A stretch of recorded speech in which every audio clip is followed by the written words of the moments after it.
पछिल्लो पटक जन्ती लिएर दुलै लिन जानु अगाडि छोपिएर रातो पछ्यौरीले चुसेको थिएँ आमाको स्तन। खै कुन्नी के कर्तव्य सम्झेर हिक्क भएको थियो मेरो घाँटी र खसेको थियो पिलिक्क आँसु। ज्योति मगर पनि आमा जातकी मान्छे हुन्। भान्जीलाई दुध खुवाउँदै गरेकी दिदीले बोलाइ मलाई नजिकै र देखाई छातीको गिर्खा। निसङ्कोच भनी साह्रै दुख्छ भाइ, के होला यस्तो। मैले छोएको थिएँ दिदीको स्तन। मलाई आफ्नै छाती चसक्क भएको थियो। ज्योति मगर पनि दिदी जातकी मान्छे हुन्। प्रथम रजस्वलापछि लुक्न गएकी बहिनीले किनेर ल्याई पिङ्क कलरको ब्रा र सुकाई घाममा उडायो शिरशिर बतासले र पुर्यायो पोखरीमा।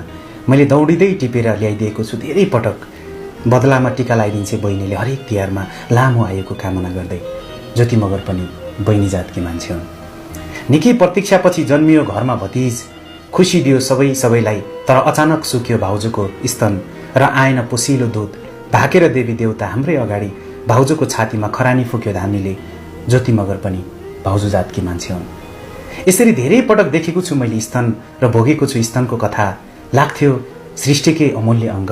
तर अहिले ज्योति मगरको एक जोर स्तन बजारमा यत्रतत्र उपलब्ध छ।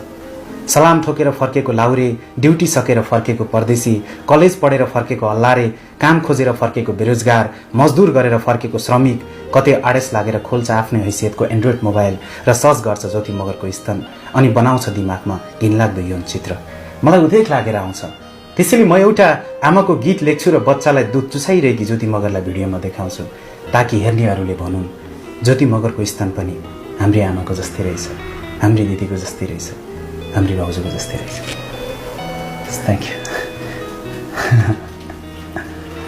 कस्तो क्रिएटिभ है। म त केही बोल्दिनँ जति चाहिँ।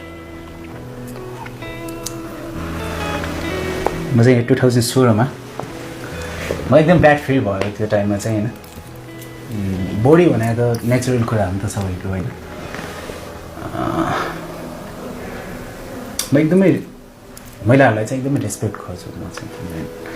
एकदम ब्याड फिल भयो अनि मैले त्यो टाइममा लेखेको रहेछु यो चाहिँ। तर मैले कहिले पनि त्यो पोस्ट पनि गरेन अनि दिदीलाई भनेको पनि थिएन मैले यस्तो लेखेको छु भनेर चाहिँ। सरी।